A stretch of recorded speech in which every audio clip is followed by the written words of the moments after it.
আরে আরে আমাকে তাড়াতাড়ি টিউশন যেতে হবে। আরে এখানে তো একটা পেন্সিল পড়ে, দেখি পেন্সিলটা উঠে নি, স্কুলে কাজে আসবে। এখানে তো ধনীশের এখনো আসেনি, এক কাজ করি এখানে বসে থাকি। আমি তো এখানে বসে বসে বোরিং হয়ে গেলাম, জানি না কখন আসবে সে। আরে হ্যাঁ, আমি তো একটা পেন্সিল কুড়ে পেয়েছি, ওটাই করে আমি একটু টাইম পাস করে নি।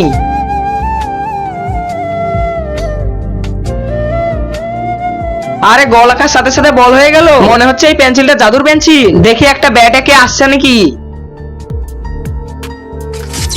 আরে এটা তো সত্যি চলে আসলো, তাহলে আমার কাছে জাদুর পেন্সিল চলে এসেছে। এবার আমার কাছে কোনো জিনিসই প্রয়োজন হবে না।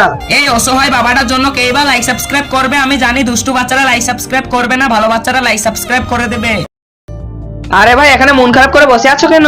আরে ভাই আজকে একটা ব্যাট বল খেলার ম্যাচ ছিল আমার, কিন্তু আমার ব্যাটটা ভেঙে যাওয়ার কারণে আমি আর ম্যাচটা খেলতে যেতে পারি না। আরে ব্যাটটা তো আমারও দরকার, কিন্তু ওর তো অনেক প্রয়োজন, তাহলে ওকে ব্যাটটা দিয়ে দিই। আমি অন্য সময় অন্য ব্যাট নিয়ে নিব। ঠিক আছে, তুমি এই ব্যাটটা নিয়ে খেলা খেলতে যাও।